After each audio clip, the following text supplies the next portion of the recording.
Dad, I'm gonna ice out my Rolex with diamonds. Why would you want to do that? Well, all the rappers do it, so it must be good. Let me get this right. Your watch is currently worth $30,000 and you want to ice it out with another $10,000? Yeah, it's gonna be worth so much. No, it'll probably be worth less. I'm talking 25k. What are you talking about? They're diamonds. If they're not factory set, it'll decrease your watch's value. Okay, so Cause y'all ain't know, so it still was real to y'all. Because on one of Rick Ross records, he says, "I'm some state, and I came to realize that those watches was fake." He wasn't lying. Oh, so he was referring to them? He wasn't lying. I used to see you niggas on my TV screen and wonder what was life like, was it all a dream? And then I met you out on Live Nation dates. Came to the realization that your watch was fake. Damn, you nearly broke my heart. I really thought you niggas really owned them cars. I found out if I would have known that other artists have gone through this, people I look up to, if they would have just said that, look, it's not all great. It's not gonna be fine this whole time. If I would have known that, I would have been mentally prepared. First of all, I would have been ready. I would have prepared myself financially. I would have put something aside. The people that came before me, even rock stars, rappers, singers, everybody, athletes, just like, no, this whole thing is just money all the time. You're good at something, it's just gonna be money always. Nobody's ever been like, so this goes away after a while. And nobody's ever offered that. And I feel like I have a responsibility and a service to the people that are coming after me to like, guys, remember how great I was? That shit goes away after a while. I went to the bank again and that shit was like, hold. And I'm like, what the fuck? Like, what the fuck do that mean? Like, So you try to take money out and they're like, oh no, there's a hold on it. yeah. And then I went to call to my other account, like, yo, can you send me this? He's like, yo, bro, I gotta talk to you. And I'm like, what you talking about? And yeah, so I think for 6 months, I was broke, bro. Damn, they had your whole account on freeze. Yeah. It wasn't like no Texas shit or nothing like that. Damn. So you just, and by the way, this happens to a lot of entertainment. Like you don't know, probably paying so much fucking bills. You don't know exactly what your name is on, what you owe. I was doing like $150,000 a month in bills, but that's the dumbest shit I was doing. Like matter of fact, if I had to, it was jewelry and like apartments. I had a lot of fucking apartments. Paying tax on everything because most artists, the first 3 years, you don't know what's going on. So listen, this is what happens. Boom. Now you owe taxes from 3 years ago. Mm-hmm. But you never knew you were on it, so you just keep spending your money. Yeah. Then when them folks come with the audit or something, you stuck in the middle of the. Now you owe $2 million. You got $700,000. You just had $3-4 million, but you didn't spend your money. That's what happened with artists. It don't be you going broke. Yeah, spending. You be going broke, not paying. When we do certain things that we do, because I can't really get too deep into it, but if only niggas could see like what really get taken from us, and what we got the capability to do, like the Tory Lanez and the Russes and if niggas really could see like the outcome of this shit, like what niggas really could do, bro. Niggas is not rich. Like I don't care what, to the people that's out there in the world, the shit that y'all see from us as rap niggas, this shit is all still entertainment. So like for y'all be thinking we really got more money than what the fuck we really have. Like, cause y'all see the jewelry and the APs and the chains and this shit ain't nothing. This shit is nothing. Like, yo, bro, I'm pretty sure you're making more money than a lot of rap niggas, bro. In real life. Don't get me robbed. Nah. Do not get me robbed, brother. Nah, listen, this the thing though. Look at Meek Mill's situation right now. He used to get $250K a show. He say he haven't been booked for a show in a year. So I know before he went to jail the last time, he said his monthly bills is like $40,000 a month. So if your bill's $40,000 a month, $480 a year, that's $500,000. That's $500,000. Just say $500,000. That's a huge overhead. That's a huge overhead to have. You feel me? And so like, when Wale came out and told Meek like, man, Ross owe us money, stuff. You feel me? And then when Meek came out saying that he got a bad deal, and then Ross said, look, man, you can renegotiate your deal. All these brilliant, rich billionaire people cash that in.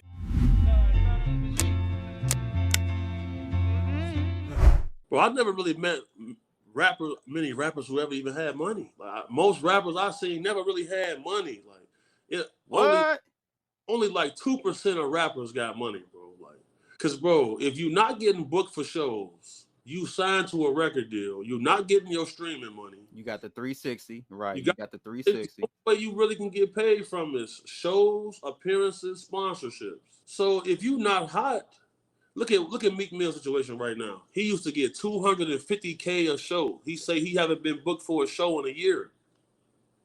Yeah, I don't. So I'm going to assume he went broke, and the only reason I'm saying that is because I think last year I was on my way to North Carolina and I was listening to a podcast, and Ross was on Drink Champs. I think. Like, how does music payment work? Like, people make a song, like the engineers get paid, the artist get paid, the label gets paid. Like, how does that break down?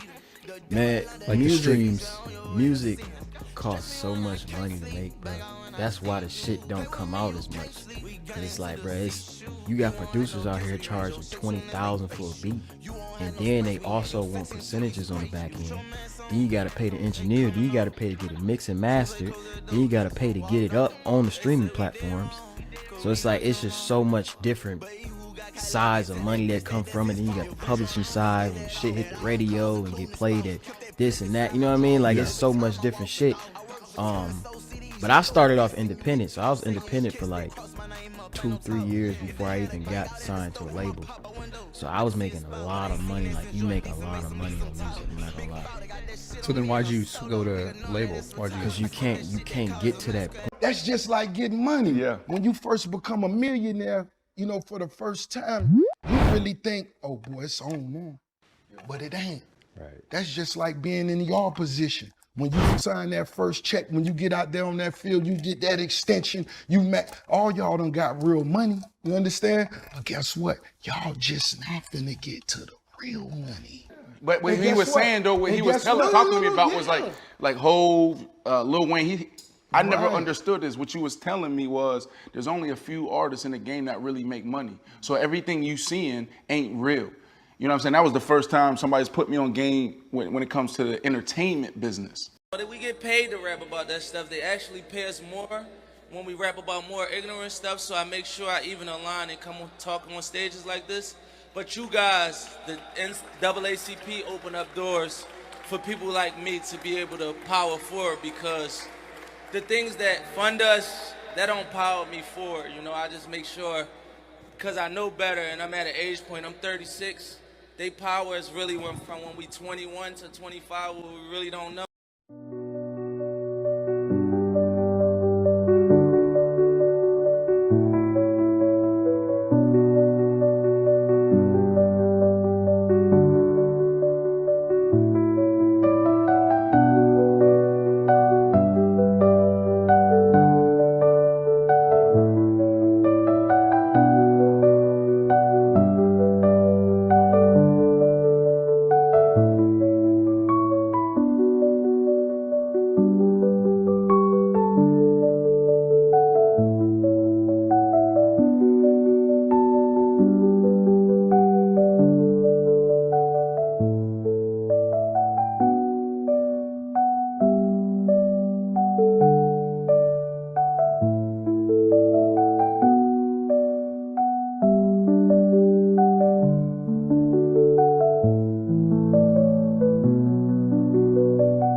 you.